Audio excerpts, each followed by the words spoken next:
Ils emmenèrent Jésus chez le grand prêtre, et tous les chefs des prêtres, les anciens et les scribes, se rassemblent.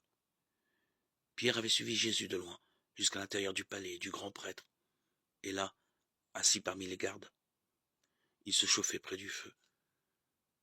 Les chefs des prêtres et tout le grand conseil cherchaient un témoignage contre Jésus pour le faire condamner à mort, et ils n'en trouvaient pas. De fait, plusieurs portaient de faux témoignages contre Jésus, et ces témoignages ne concordaient même pas. Quelques-uns se levaient pour porter contre lui ce faux témoignage. Nous l'avons entendu dire, je détruirai ce temple fait de main d'homme, et en 3 jours j'en rebâtirai un autre qui ne sera pas fait de main d'homme. Et même sur ce point, il n'était pas d'accord. Alors le grand prêtre se leva devant l'assemblée et interrogea Jésus. Tu ne réponds rien à ce que ces gens déposent contre toi. Mais lui gardait le silence, et il ne répondait rien.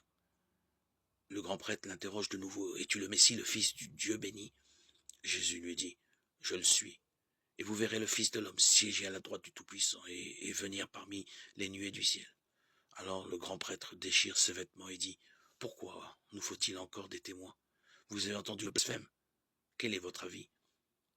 Tous prononcèrent qu'il méritait la mort. Quelques-uns se mirent à cracher sur lui, couvrir son visage d'un voile, et l'horreur de coups en disant « Fais le prophète ». Et les gardes lui donnèrent des gifles. Comme Pierre était en bas dans la cour, arrive une servante du grand prêtre. Elle le voit qui se chauffe le dévisage et lui dit « Toi aussi tu étais avec Jésus de Nazareth ». Pierre le nia. « Je ne sais pas, je ne comprends pas ce que tu veux dire ». Puis il sortit dans le vestibule.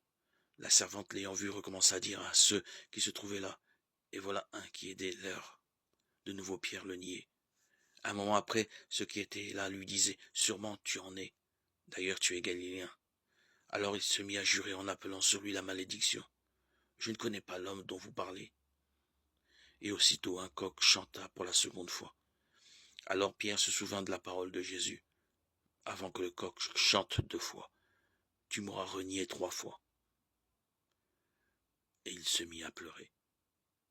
Marc 14, 53, 72.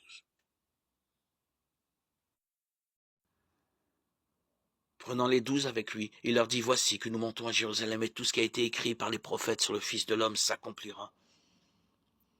En effet, il sera livré aux païens, on se moquera de lui.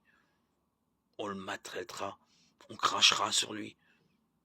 Après l'avoir flagellé, on le tuera et le 3e jour, il ressuscitera. Mais eux n'y comprirent rien. Le sens de cette parole leur restait caché.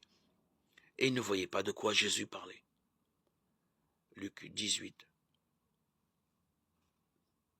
31-34.